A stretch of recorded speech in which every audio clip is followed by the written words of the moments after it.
One of the one things that is so hard for me to get over is the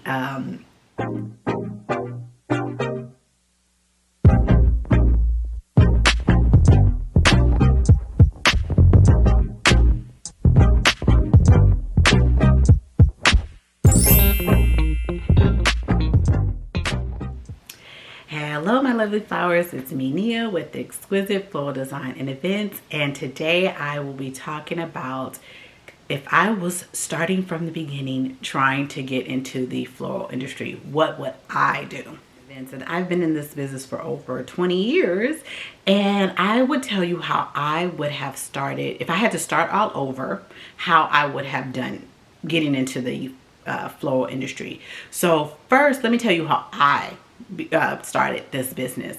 So I was in around 2005, I was doing invitations. So I was making my own invitations for weddings and whatnot, because at the time I was looking for invitations for myself and I couldn't find what I was looking for. So I was looking for a unique, I was on this acrylic, oh my gosh, acrylic was back at 20 years ago.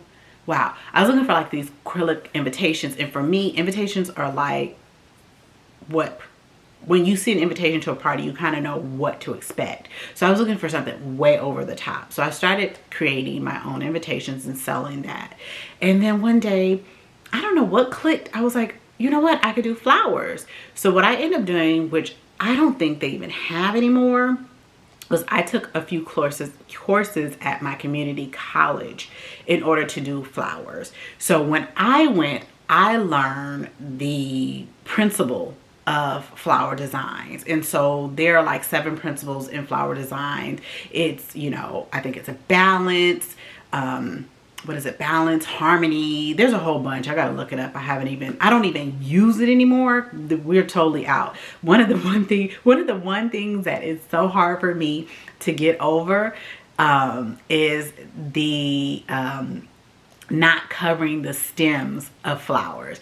That was the hardest thing for me to get out of, and it's still really hard for me. So doing that light and airy look, that garden flow look that, you know, is very popular right now, sometimes it's really hard. Sometimes I'll be looking at something and I'll be like, it's not done, it's not balanced, you know, or even with like the abstract looking, I'm like, it's not balanced, it's not showing harmony, it's not flowing right, because my eyes are so used to seeing a certain style.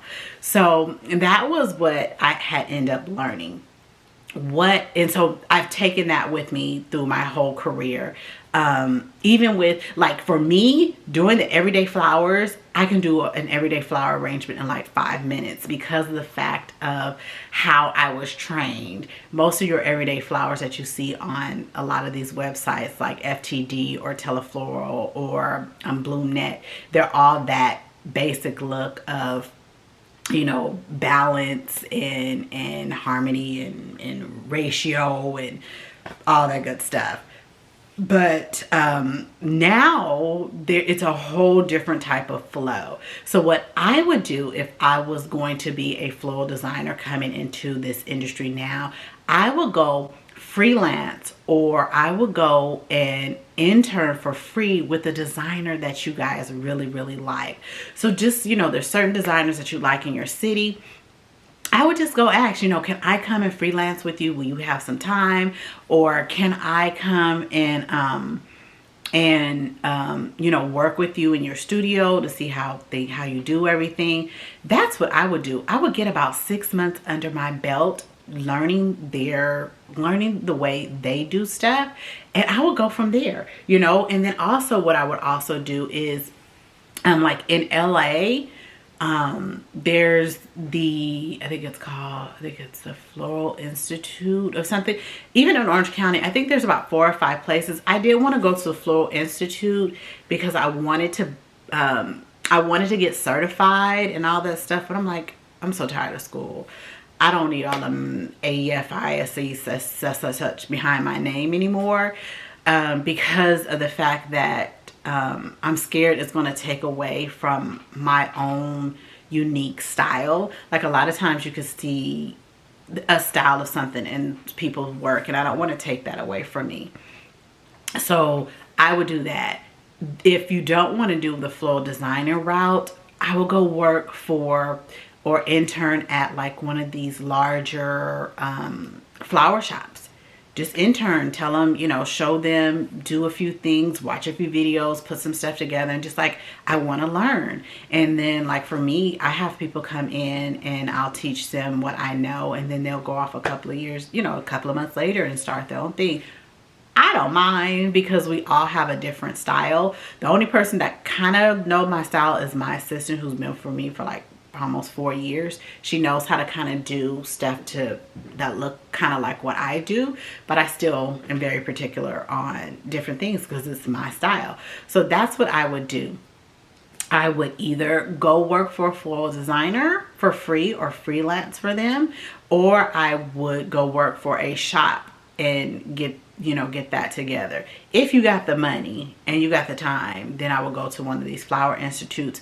But the problem with those is they're going to teach you the principle of flower design and not, I don't want to lie because I'm not very sure. So don't get me to lying. I should check into it. You know what? That's what we're going to do. I'm going to check it and see. I'll be right back. So like I said, I didn't want to lie. So I wanted to know, what was the most important thing about going to a floral design school?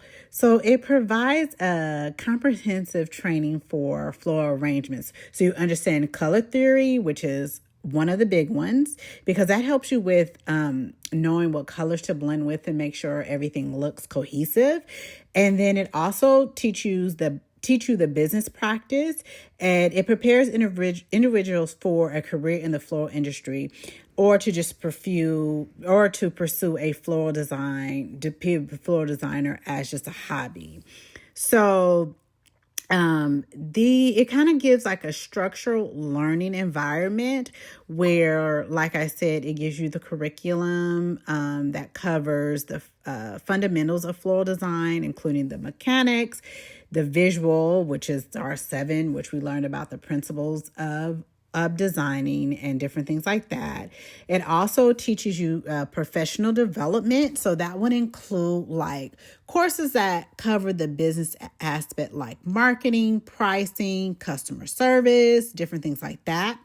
It will help you build your portfolio for your business. So I guess, the work that you're doing in the class, you'll be able to showcase it.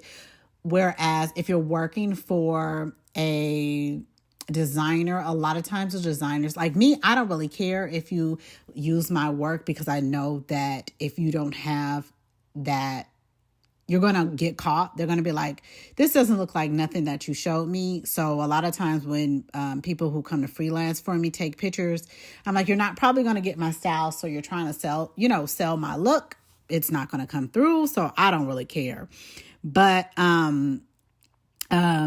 it helps you build your portfolio on the work that you did.